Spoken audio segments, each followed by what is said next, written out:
കഴിഞ്ഞ ദിവസം ലീഗ് ഓഫീസർക്കും മറ്റു നടന്ന വലിയ അക്രമമാണ് സിപിഎം നടത്തിയിരിക്കുന്നത്. ഹർത്താലിന് ആഹ്വാനം ചെയ്ത് പിൻവലിക്കപ്പെട്ടിരുന്നു. പരാജയ പരിഭ്രാന്തിയാണോ? പെരിന്തൽമണ്ണയിലുണ്ടായ സംഭവം വളരെ അപലപനീയമായ ഒന്നാണ്.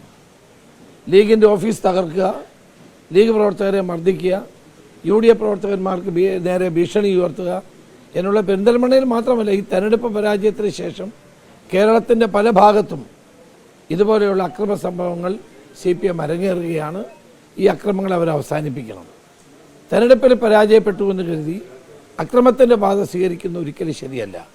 അതുകൊണ്ട് ഊരിയ വാൾ അവർ ഉറയിലിടണം, അക്രമം അവസാനിപ്പിക്കണം. ഹർത്താൽ പിൻവലിക്കാനുള്ള കാരണം ജനങ്ങളുടെ ബുദ്ധിമുട്ട് കണക്കാക്കിക്കൊണ്ട് എടുത്തൊരു തീരുമാനമാണ്. അത് നല്ല തീരുമാനമാണ്, ഒരു സംശയവുമില്ല. ഇത്തരം കാര്യങ്ങളിൽ കൂടി ചർച്ച ചെയ്യുന്നത്തെ UDF യോഗത്തിൽ ചർച്ച ചെയ്യും എന്നാണ് ഞാൻ കരുതുന്നത്.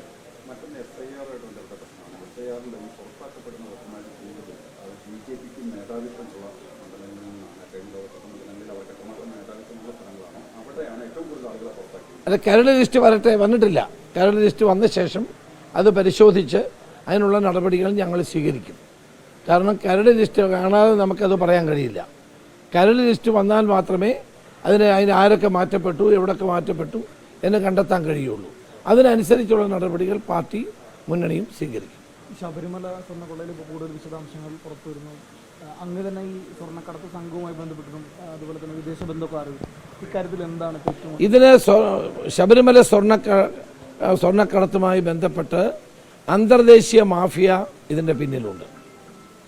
ഇൻ്റർനാഷണൽ ആൻറ്റിക്സ് ലോബി ഇതിൻ്റെ പിന്നിൽ പ്രവർത്തിക്കുന്നുണ്ട്. അപ്പോൾ ഇൻ്റർനാഷണൽ ആൻറ്റിക്സ് സ്മഗ്ലേഴ്സ് ഇതിൻ്റെ പിന്നിലുണ്ട്. ആ വിവരങ്ങളാണ് എന്നോടൊരാൾ പറഞ്ഞത്.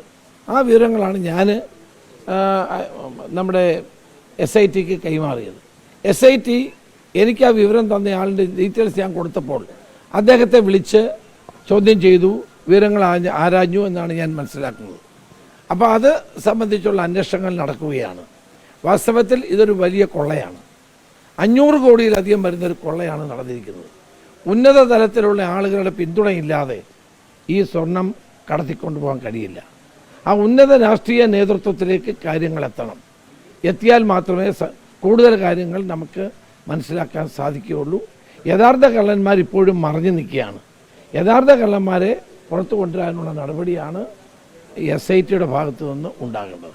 അതുണ്ടാകുമെന്ന് ഞാൻ കരുതുകയാണ്. കേരള പോലീസ് അന്വേഷിച്ചാൽ അത് തൃപ്തികരമാവും. കാരണം രാജ്യാന്തര മാഫിയ ഉള്ളത് കൊണ്ട് തന്നെ അത് കേരള പോലീസിനെ കൊണ്ട് സാധിക്കും. അത് അന്വേഷണ സംഘമാണ് തീരുമാനിക്കേണ്ടത്.